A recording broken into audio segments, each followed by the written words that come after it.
Il-kodba nsibuhom f'kull daqs u għamla. Imma mbagħad insibu l-big books. Kodba vera kbar maħsuba tfal iż-żgħar. F'dawn l-aħħar ftit snin, il-kodba kbar bil-sin pajjiżna żdiedu grazzi għal ħidma tal-Aġenzija Nazzjonali tal-Litterizmu u ta' pubblikaturi privati.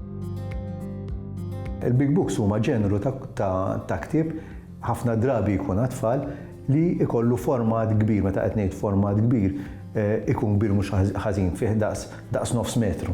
Ġifieri, l-intenzjoni ta' ktieb bħal dan hija li l-ktieb ikun oġġett ta' logħob u anki ta' edukazzjoni. Ta' qed ngħid ta' edukazzjoni hija fejn min qiegħed jaqra jista' jpoġġi ma' tfal u ktieb li jrid jinqara lit-tfal, għalkemm huwa l-istorja hija ta' tfal, jrid jinqara lil. U minn qed jaqra jrid ipoġġi ma' tfal u minħabba li għandek litri kbar u l-istampi kbar joħloq interazzjoni bejn it-tnejn biex il-qed jaqra jieħu gost jaqra u allura jista' anki ikun ftit iżjed avventurus fil-mod tal-qari, ġifieri jbiddel il-mod tad-diskors, juża anke l-istampi biex jisaqsi l-tfal x'qed jiġri jew x'jaħsbu li qed jiġri jew isaqsuhom xi ħaġa fuq it-tpinġijiet.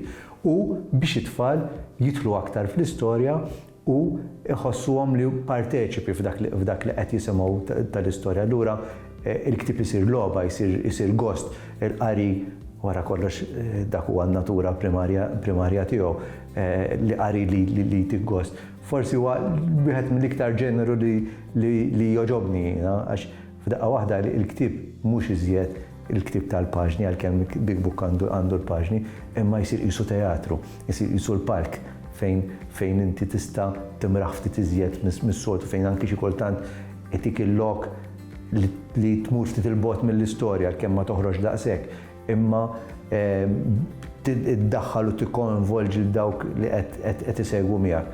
U b'mod ferriħ u daħkan qed tiġbed l-tfal lejn l-imħabba tal-qari. Inti għandek żgur l-istorja u l-illustrazzjonijiet li f'dak il-livell imorru pari passu, imorru flimkien. Ma jistax ikollok storja tajba mingħajr tpinġijiet tajba jew tpinġijiet tajba mingħajr storja tajba. Ġifieri żgur għandek l-awtur u l-illustratur huma l-atturi ewlenin f'dan fil-produzzjoni ta' Big Book. Għandek imbagħad il-format aħħar x'tip ta' karta li ħatuża kemm huwa kbir, x'daqs tagħmel it-tipa jekk in-numru ta' kliem li ħaddaħħal, jekk jidirx minn ċerta distanza. Dawn huma kollha konsiderazzjonijiet li fl-aħħar mill-aħħar jagħmlu l-Big Book dak li hu. Tajb li ngħid li ħafna drabi mill-Big Book joħroġ anke dak il-ktieb iż-żgħir. Ġifieri allura fil-klassi jista' jkollok l-għallim qed juża l-Big Book u tfal qed jipparteċipaw imma speċjalment ta' età li jkunu diġà bdew jikbru allura jarfu l-kliem u jibdew jaqraw, isegwu miktib li huwa format iżjed li huwa handy għal-idejhom u għal darb'oħra l-esperjenza tista' tkun waħda iżjed parteċipattiva, attiva u anki ta' gost. L-iktar li jintużaw huma għodda l-ġol klassi.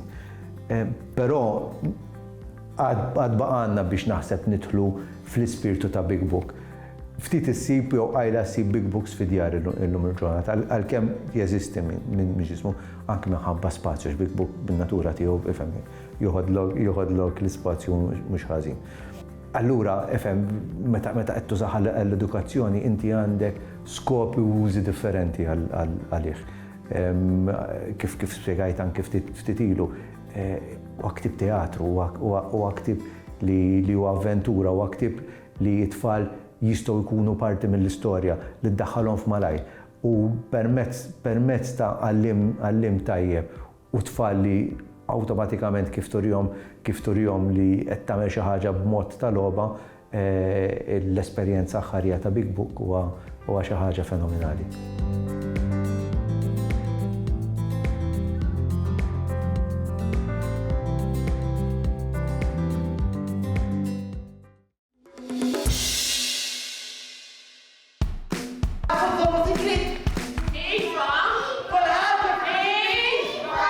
Illum aktar minn qatt qabel qed narfu x'importanza għandu t-teatru fit-trobbija tat-tfal.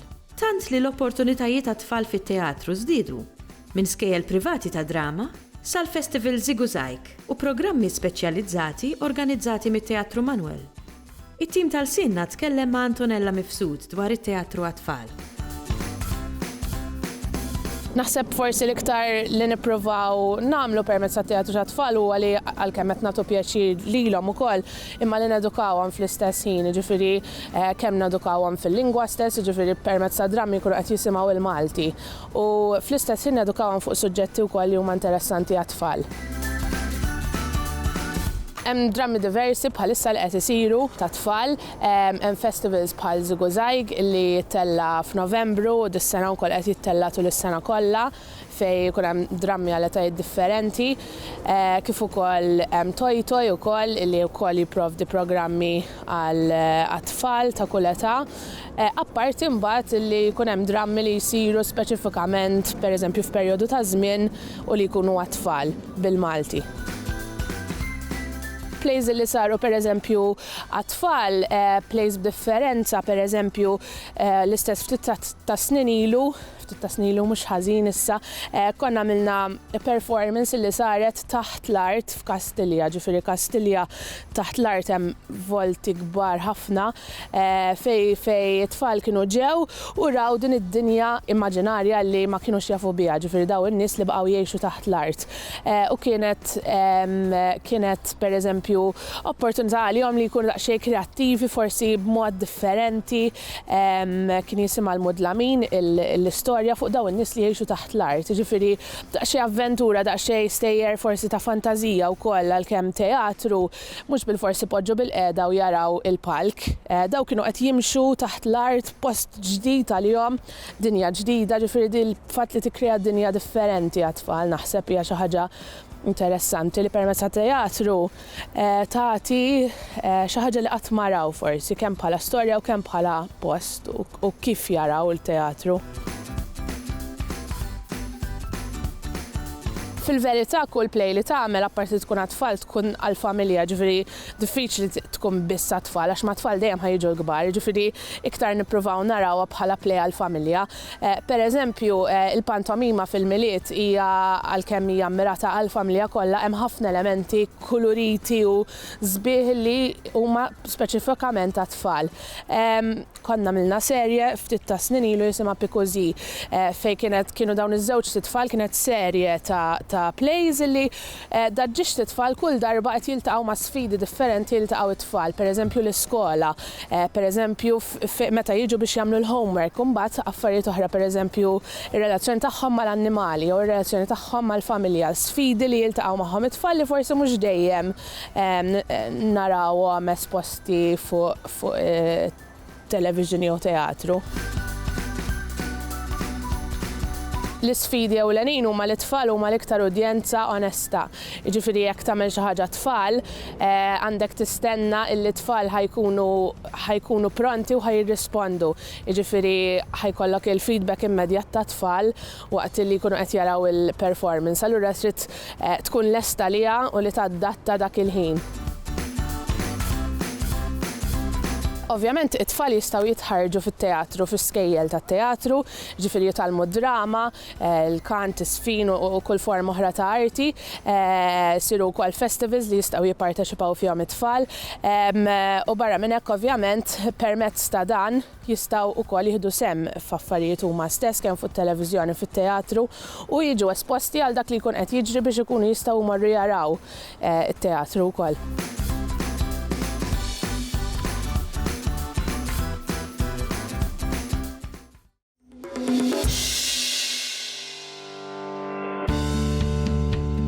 Wieħed mill-ġeneri li f'dawn l-aħħar ftit snin iffjorixxa f'pajjiżna huwa l-ġeneru tal-kitba għall-adolescenti u żgħażagħ. Ma' dan il-ġeneru iffjorixxiet ukoll l-awtriċi Antoinette Borch li f'temp ta' 3 snin kitbet 3 romanzi u ħadmet ukoll fuq pubblikazzjonijiet oħra. Normalment ma tkunx deċiżjoni konxja li nagħmel qabel ma nibda nikteb, ma ngħidx ara ħa nikteb ktieb għaż-żgħażagħ. Normalment nibda niżvolġi l-istorja li kolli f'moħħi, u mbagħad jiġi determinat wara skont it-temi, skont l-età tal-protagonisti, jekk tipux ħajkun immirat għaż-żgħażagħ jew le. Ħafna mill-romanzi li ktibt huma orjentati lejn iż-żgħażagħ u naħseb parti mir-raġuni li għandi żgħażagħ fil-familja, it-tfal, neputijiet, allura isni qed nerġa' ngħix indirettament iż-żożija u hija fażi wkoll li tinteressani wkoll għax hija fażi interessanti fis-sens li hija żmien ta' tranzizzjoni fejn wieħed ikun fuq l-għadba bejn it-tfulija u ż-żożija, ħafna emozzjonijiet, ħafna stress, ħafna taqlib u hemm ħafna temi x'wieħed jesplora. Normalment nibda minn idea vaga, mistoqsija li jkolli f'moħħi, pereżempju l-ewwel romanz li ktibt kelli f'moħħi min jaf kieku, misteru li jkun ġej mill-passat u qatt ma ġie solvut. Min jaf kieku kellu jiġi solvut illum bit-teknoloġija u bl-informazzjoni li għandna disponibbli llum. U dik tkun l-idea oriġinali u mbagħad nibda naħseb kif tista' tiżvolġi bħala plot, bħala karattri. Temi li huma attrajenti għaż-żgħażagħ normalment huma dak li huma relevanti għall ħajja tagħhom. L-iktar ġeneru ovvju għal ġeneru coming of age li jitratta tranzizzjoni appuntu bejn it-tfulija u l-adultezza. Mbagħad hemm it-temi relatati bħall-ewwel imħabba, relazzjonijiet, u mbagħad iktar ma nimxu fil-continue ma għandna mbagħad temi aktar tqal fejtħlu pereżempju t-telfa ta' xi ħadd għażiż, razziżmu, suwiċidju u temi oħrajn. Hemm diversi opportunitajiet għal min jikteb għaż-żgħażagħ. Inizjattiva li benefikajt minnha jiena fil-bidu li bdejt nikteb li hija l-konkors kitba letteratura żgħażagħ li huwa inizjattiva ta' Aġenzija żgħażagħ flimkien mal-Kunsill Nazzjonali tal-Ktieb u dika il-manuskritt rebbieħ ikollu premju fi flus kif ukoll għajnuna min-naħa tal-Kunsill Nazzjonali tal-Ktieb biex il-manuskritt eventwalment jiġi editjat u ppubblikat. Hemm sfidi kbar u s-sodisfazzjon huwa kbir ukoll. Naħseb li kbar sfida meta tiġi biex tikteb għaż-żgħażagħ hija li ż-żgħażagħ sfortunatament ma tantx iħobbu jaqraw.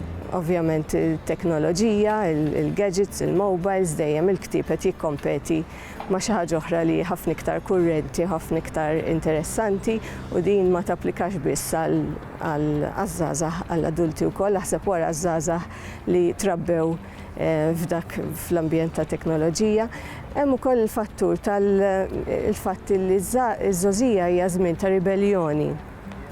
U naħseb li l-ktieb huwa wieħed mill-ewwel vittmi ta' dik ir-ribelljoni għax il-ktieb huwa simbolu ta' dak li huwa xogħol ta' bil-fors, simbolu tal-awtorità, tal-ġenituri.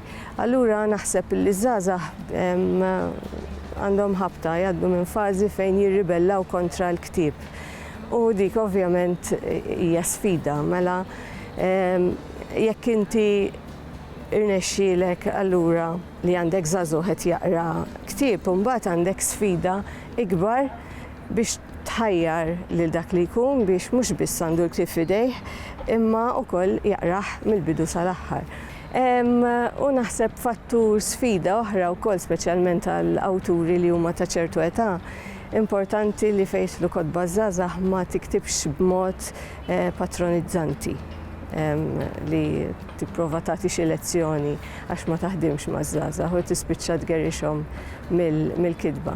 Ovvjament sfidi kbar imma wkoll sodisfazzjon kbir għaliex meta jiġu pereżempju xi ġenituri jew xi żgħażagħ infushom jgħiduli isma' taf kemm kien ili ma naqra ktieb bil-Malti batti l-ktieb tiegħek u ma stajtx nitilqu minn idejja, meta se tikteb ieħor.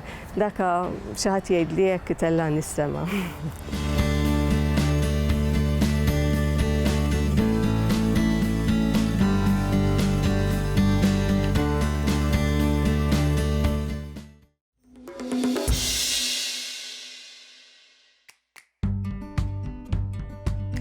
aktar ma nikbru, aktar nużaw lingwaġġ sofistikat. Imma dan ma jfissirx li l-lingwaġġ ta' tfal ma fihx il-faxxinu tiegħu.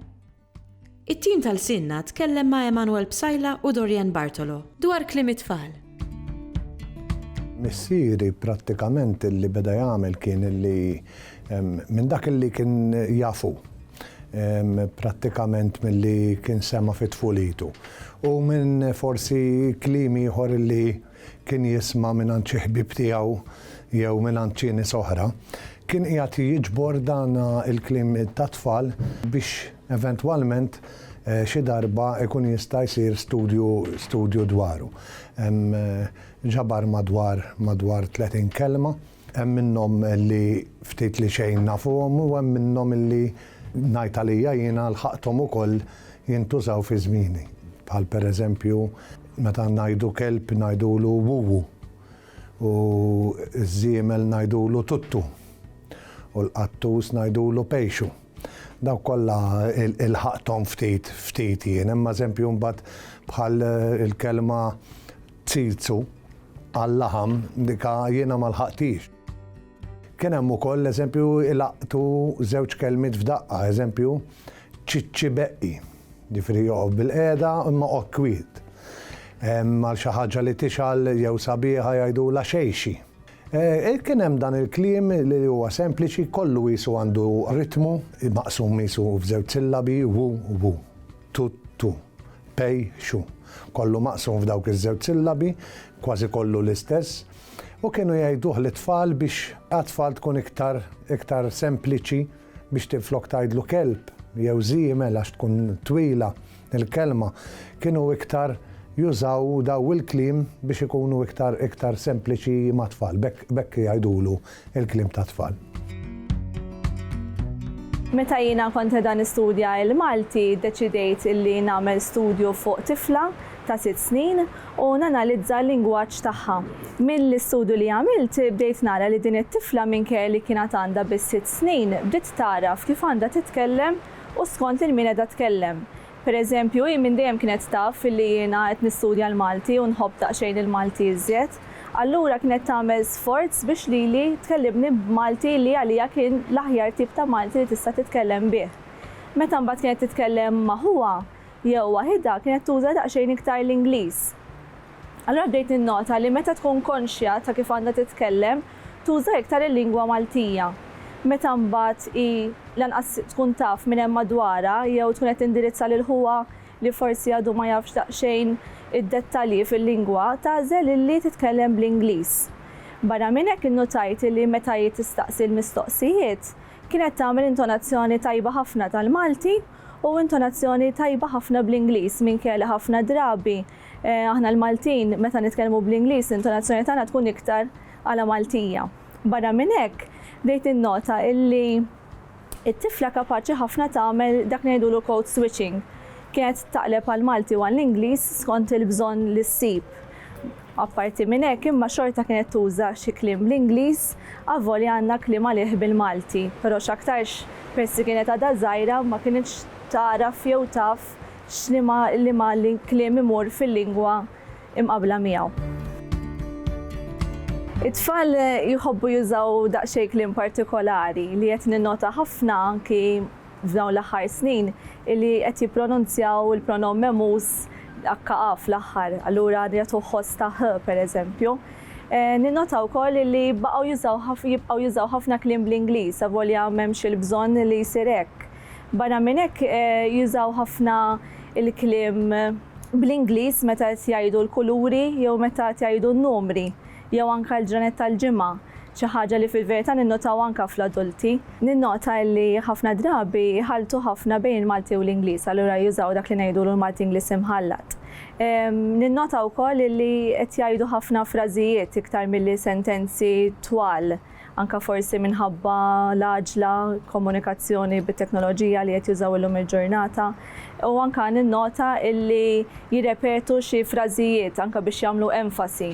Però ninnota ħafna drabi li l-sentenzi m'għadhomx daqshekk komposti, imma tkunu daqsxejn konċiżi mhux ħażin fi kliemhom.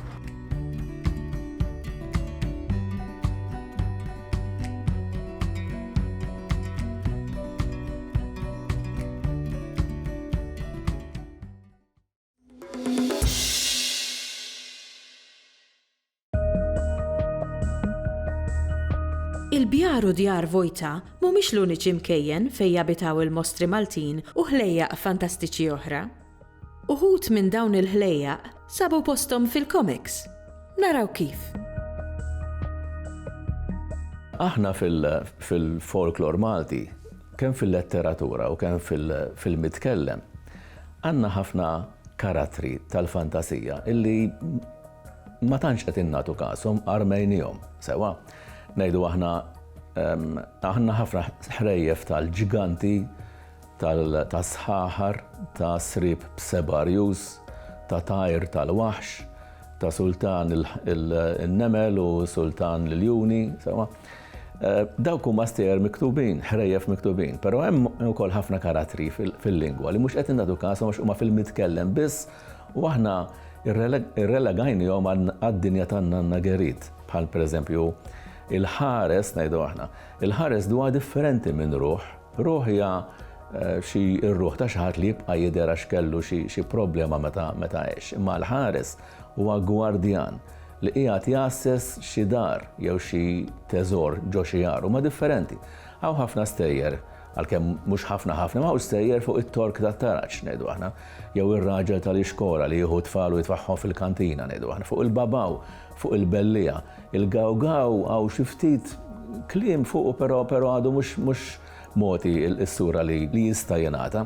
Wieħed irid jifhem illi daw il-karattri għall-kultura internazzjonali u allura anki l-kultura Maltija huma daqs waħda importanti. Ngħidu aħna il-lingwa Ingliża saret taf bil-ghoul u bil-ghouls meta fis-seklu 19 xi ħadd ittraduċa il-ktieb Elf Lejl u Lejla, ktieb ta' ħrejjef Arbin, ġifieri, Arab, għall-Ingliż. U minn hemm saru jafu bil-ghoul, saru jafu bil-ġini ta' Aladin sewa.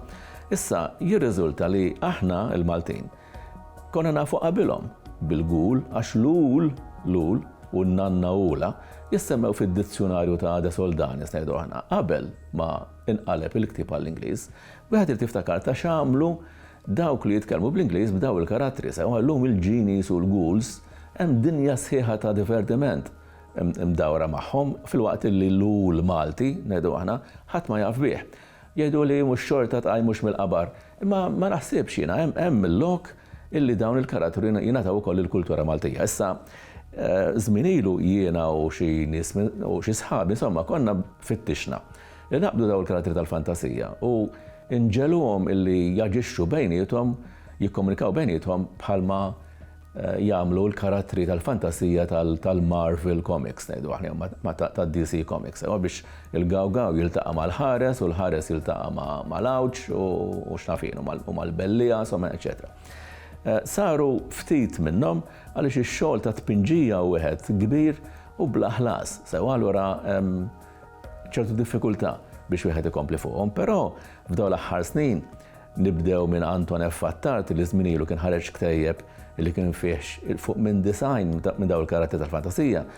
Dil-kitba midera qed tliem lin-nies oħra u fl-aħħar qed jidħol frasna li dawn l-affarijiet nistgħu nagħtu kasom u intom ukoll il-kultura Maltija. Billi noħolqu però mhux noqogħdu nirrepetu dejjem il-ħrejjef ta' Manuel Magri, imma li nużawhom bħalma użawhom kulturi oħra biex intuhom libsa moderna illi tista' tottal żmienna. Mela le, ix-xogħol jista' jsir u qiegħed isir. Hemm il-comics tas-sikkina xi ħadd jista' jfittex online biex jara xi ħaġa fuqhom dawn. Ħareġ ktieb jismu Il-Bestjarju Malti ta' Stefan Mifsud bl-Ingliż, jiġifieri jekk ix-xogħol beda dak li hu miktub mhux maħrub ħafna drabi jgħid il-Malti jiġifieri nittamaw li wieħed li dal-fenomenu jkompli u dal-fenomenu jekk jista' jkun jingħata lil Malta bil-Malti però mhux bl-Ingliż. Imma kull laqxa tirfet il-mramma u dawn huma fenomeni kulturali li għandna bżonn illi insalvawhom mill-estinzjoni. Daw il-karattri għandhom potenzjal għall-kultura Maltija dejjem jiddependi minna. Jekk aħna lesti li ntuhom dak il-potenzjal, għandhom hija mela bħalma ġie pruvat illi għandhom ta' kulturi oħra. Mhux l-Amerikani biss għandhom il-karattri tal-comics sewa, imma l-Franċiżi għandhom tagħhom, it-Taljani għandhom tagħhom. Ġifieri id-dinja li tkellem l-Ispanjol għandha tagħha. Ġifieri aħna biss li m'għandniex u nieħdu gost illi nimitaw il-taħattijħor, nippretendu li dawk huma tagħna, meta fil-fatt dawk mhumiex tagħna, sewa. Li kieku kellna xi ħaġa tajba tagħna illi tferraħna illi tagħmel sens, naħseb nieħdu gost ħafna biha, imma jiddependi jekk hawnx biżżejjed talent f'Malta biex jagħti daw il-karattri l-ħajja li għandhom bżonn. Wara kollox jistgħu ħafna gaming ukoll tal-computer, sewa ġifieri din jolħol ukoll il-ħin kollu karattri ġodda. Wieħed jista' jesperimenta bil-karattri Maltin ukoll.